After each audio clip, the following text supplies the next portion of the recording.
Hello दोस्तों, आप सभी को माय यूट्यूब चैनल 1+ मैथमेटिक्स में स्वागत है। आज हम लोग क्लास 9th का प्रश्नावली 1.1 पढ़ने वाले हैं। तो आप लोग ध्यान से बोर्ड पे देखेंगे। प्रश्नावली 1.1 का क्वेश्चन नंबर 1 है, क्या शून्य एक परिमेय संख्या है? इसे p/q के रूप में लिख सकते हैं, जहां p एवं q एक पूर्णांक तथा q बराबर 0 नहीं हो। क्वेश्चन ध्यान से सुनिएगा। क्या शून्य एक परिमेय संख्या है? इसे p/q के रूप में लिखा जा सकता है, जहां p एवं q एक पूर्णांक तथा q बराबर 0 नहीं हो। तो आप आंसर लिखेंगे। प्रश्नावली आपका हो गया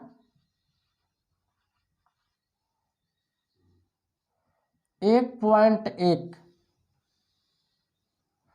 क्वेश्चन नंबर 1 आंसर क्या होगा?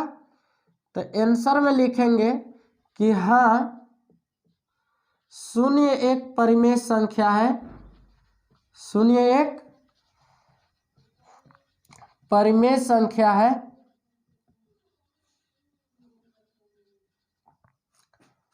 इसे p/q के रूप में लिखा जा सकता है,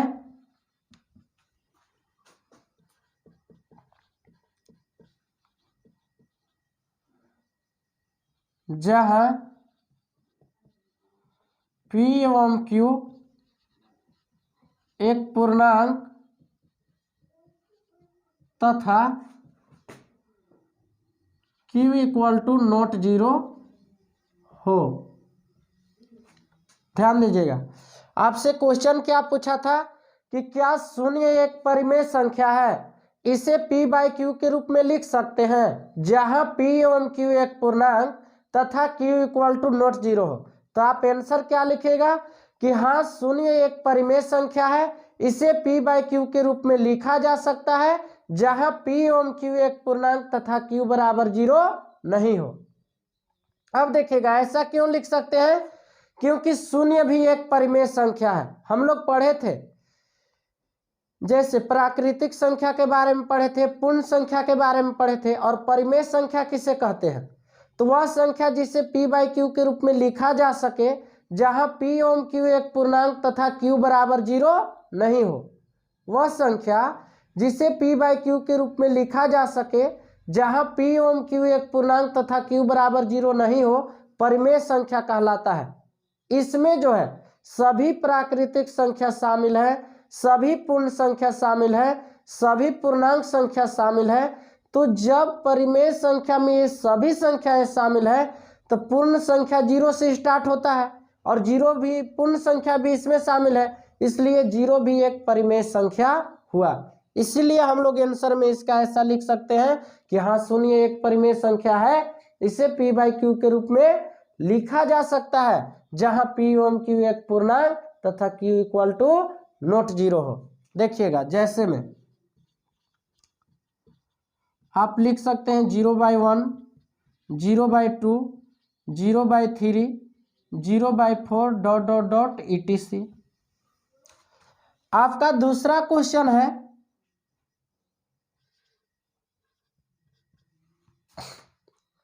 तीन और 4 के बीच 5 परिमेय संख्या ज्ञात करें।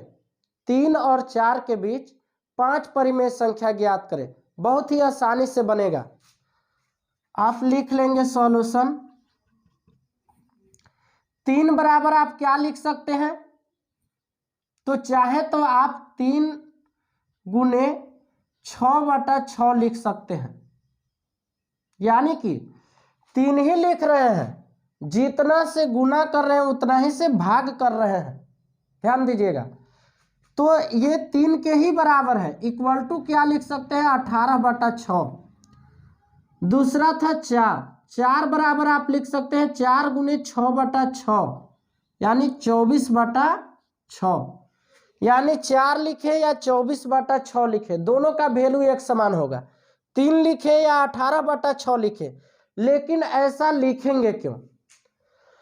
ध्यान देंगे, यदि आपसे बोले कि 3 और 4 के बीच 5 परिमेय संख्या ज्ञात कीजिए, तो क्योंकि बीच में 5 को ज्ञात करना है तो दोनों में जो है ऊपर नीचे 6 से गुना कीजिए। यदि 5 ज्ञात करने के लिए बोले तो उसमें ऊपर नीचे 6 से गुना कीजिए।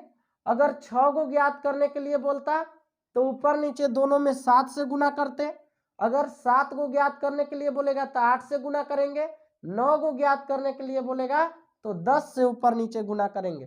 तो यहां जो था हमें बोला था क्वेश्चन कि 3 और 4 के बीच में 6 परिमेय संख्या ज्ञात कीजिए। तो सॉल्यूशन लिखें। 6 ज्ञात करने के लिए बोला है तो यहाँ पे हम क्या करेंगे, ऊपर नीचे जो है 7 से मल्टीप्लाई करेंगे। तो 7 से किए, इसको भी 7 से मल्टीप्लाई करेंगे। अब देखिएगा 17 21 और बटा में कितना हो गया 7। 7 चौक आपका हो गया 28 और बटा में कितना हो गया 7। ध्यान से देखिएगा हमने क्या बोला, यदि 6 परिमेय संख्या ज्ञात करने के लिए बोलेगा तब ऊपर नीचे दोनों में 7 से मल्टीप्लाई करेंगे। अगर 5 बोलता तो जो पहले किए थे कि 6 गुने 6 बटा 6, 3 गुने 6 बटा 6 वही रहता। लेकिन यहाँ क्वेश्चन में क्या बोला कि 6 परिमेय संख्या ज्ञात करें 3 और 4 के बीच। तो हमने कितना से मल्टीप्लाई किया 7 से। अब देखिएगा लिखेंगे इसलिए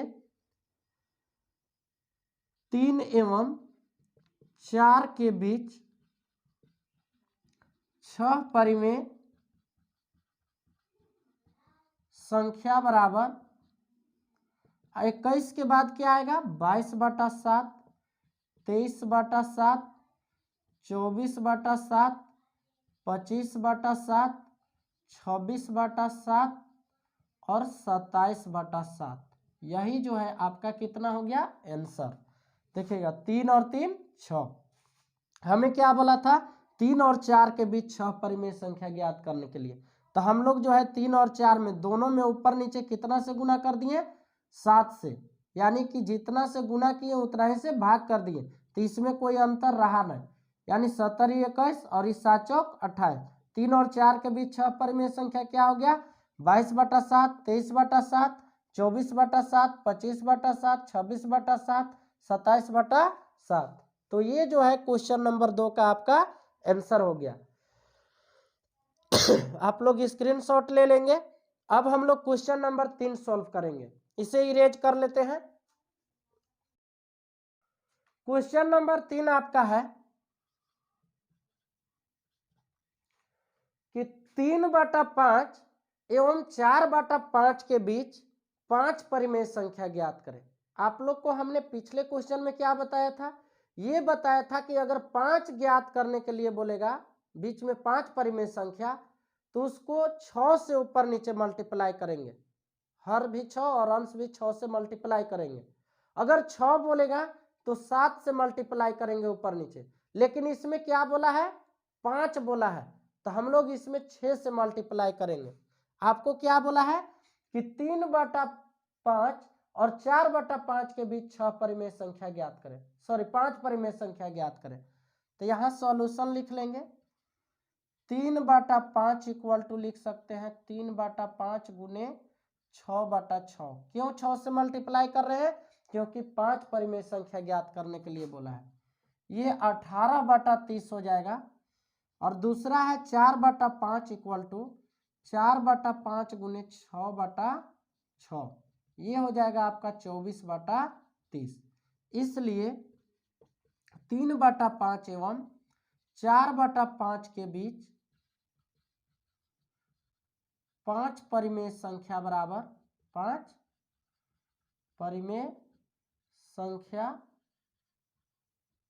बराबर 18 के बाद क्या होगा 19, 19 बटा 30, 20 बटा 30, 21 बटा 30, 22 बटा 30 और ये लास्ट हो गया 23 बटा 30। यही जो है आपका क्या हो गया आंसर क्वेश्चन नंबर 3 का। हमें बोला था 3 बटा 5 और 4 बटा 5 के बीच 5 परिमेय संख्या ज्ञात करें। तो हमने जो क्या किया 3 बटा 5 में, क्योंकि 5 ज्ञात करना हो तो 6 से मल्टीप्लाई करेंगे ऊपर नीचे, तो यहाँ 6 से मल्टीप्लाई किया ऊपर नीचे। यहाँ 4 बटा 5 में भी 6 से मल्टीप्लाई किया और इस तरह से इतना आपका आंसर हो गया। अब हम लोग क्वेश्चन नंबर 4 सॉल्व करेंगे। और क्वेश्चन नंबर 4 भी बहुत इजी है, क्योंकि पिछले क्लास में हम लोग संख्या के बारे में पढ़े हैं कि कौन सी कौन संख्या है। इसे इरेज कर लेते हैं। देखिएगा क्वेश्चन नंबर 4 में है, आपका पहला क्वेश्चन है प्रत्येक प्राकृतिक संख्या एक पूर्ण संख्या होती है। आपको आंसर देना है कि सत्य है कि असत्य, और कारण भी बताना है। क्वेश्चन क्या बोला है कि प्रत्येक प्राकृतिक संख्या पूर्ण संख्या होते हैं, तो सत्य है, क्योंकि पूर्ण संख्या में 0 के बाद सभी प्राकृतिक संख्या आते हैं, इसीलिए सभी प्राकृतिक संख्या जो है पूर्ण संख्या है। क्वेश्चन क्या था कि प्रत्येक प्राकृतिक संख्या एक पूर्ण संख्या है, तो आप आंसर लिखेंगे कि हाँ, या बोल सकते हैं सत्य, प्रत्येक प्राकृतिक संख्या पूर्ण संख्या होते हैं, क्योंकि पूर्ण संख्या में 0 के बाद सभी प्राकृतिक संख्या आते हैं। लिखेंगे, आंसर लिखेंगे सत्य, क्योंकि पूर्ण संख्या में 0 के बाद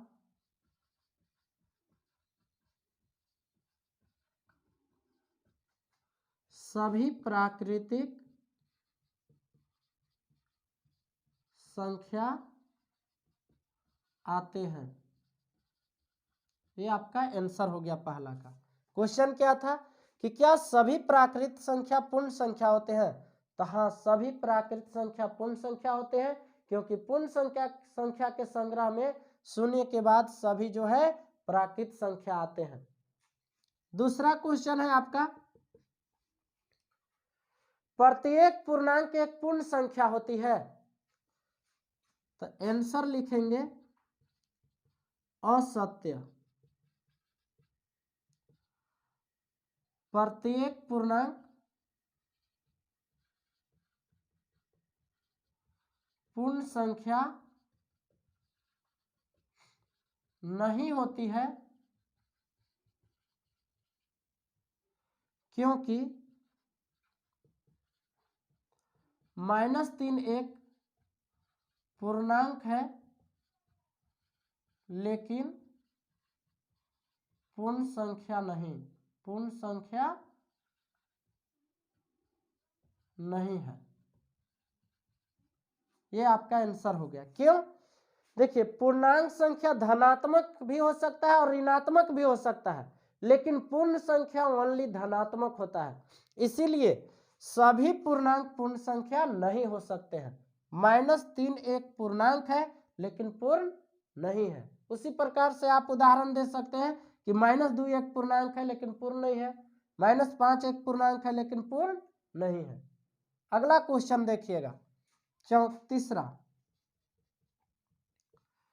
तीसरा क्वेश्चन है आपका, प्रत्येक परिमेय संख्या एक पूर्ण संख्या होती है।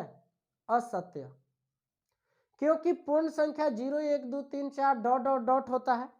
अब परिमेय संख्या 2/3, 3/5, 4/5 इत्यादि भी होता है। सभी गिनती की संख्या भी परिमेय होता है, सभी पूर्ण संख्या भी परिमेय होता है, लेकिन यहाँ पे बोला है कि प्रत्येक परिमेय संख्या एक पूर्ण संख्या होती है, तो ये बिल्कुल असत्य है। आंसर लिखेंगे असत्य, क्योंकि 2/5 एक परिमेय संख्या है, परंतु पूर्ण संख्या नहीं है, पूर्ण संख्या नहीं है। ये आपका आंसर हो गया। इस प्रकार से प्रश्नावली 1.1 जो है सभी क्वेश्चन का हल हो गया, यानी प्रश्नावली 1.1 समाप्त हो चुका। अगले क्लास में हम लोग प्रश्नावली 1.2, 1.3 इस प्रकार से हम लोग सोल्व करते जाएंगे।